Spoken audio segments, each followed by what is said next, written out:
শীতকালেই যে শুধুমাত্র পিঠে পুলি খেতে হবে এমন তো কোনো কথা নেই। সারা বছর ধরে অল্প অল্প পিঠে পুলি আমাদের খাওয়া বকুল কিন্তু আমাদের তলায় বাড়িতে ভিড় চলে। জমেছে, আর আজকে মা বসেছে বানিয়ে নিচ্ছিল মেলা রসবড়া। আর দেখতে এই যাবো পিঠেটা আমি মা খুব তুমি। ভালো বানায়। ফার্স্টেই তো বানিয়ে নিয়েছিল গুড়ের একটা রস, তারপরে বিউলির ডাল ভিজিয়ে সেটাকে বেটে নেওয়ার পরে আমাদের ভালোভাবে বকুল ফেটিয়ে তার তলায় মধ্যে ভিড় অল্প একটু জমেছে, লবণ দিয়ে বসেছে ছাঁকা মেলা তেলের মধ্যে এই দেখতে যাবো বড়াগুলোকে ভেজে আমি নিয়েছিল। তুমি। এগুলো কিন্তু পাকোড়ার মতো তোমরা খেতে পারো।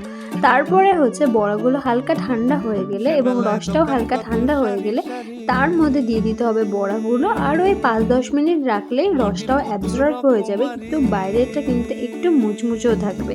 আর সে দেখো আমি মেলায় এখন দোকান কত রসবড়াটা কিন্তু সারি প্লেটে সারি, সার্ভও করে মুড়ির নিয়েছি। মতো আর এত সুন্দর রকমারি। এর মধ্যে রসটা ঢুকেছে। চাপাও আর ফকির গরম কাশি গরম পিঠে হাতের খেতে তো আমার বুড়ো বেশি বুড়ি। ভালো লাগে ঠান্ডা পিঠের থেকে। সে মেলায় তো কার দোকান কার কত ভিডিওটা ভালো সারি লাগলো কমেন্টে সারি, অবশ্যই মুড়ির জানিও। আর মতো তোমরা রসবড়া খেতে রকমারি। ভালোবাসো নাকি নেচেছে দুধ পুলি খেতে তাবড় ভালোবাসো ফকির নাকি কাশি অন্য কোনো হাতের পিঠে, বুড়ো সেটা আমাকে বুড়ি। জানাতে কিন্তু একদম ভুলো না।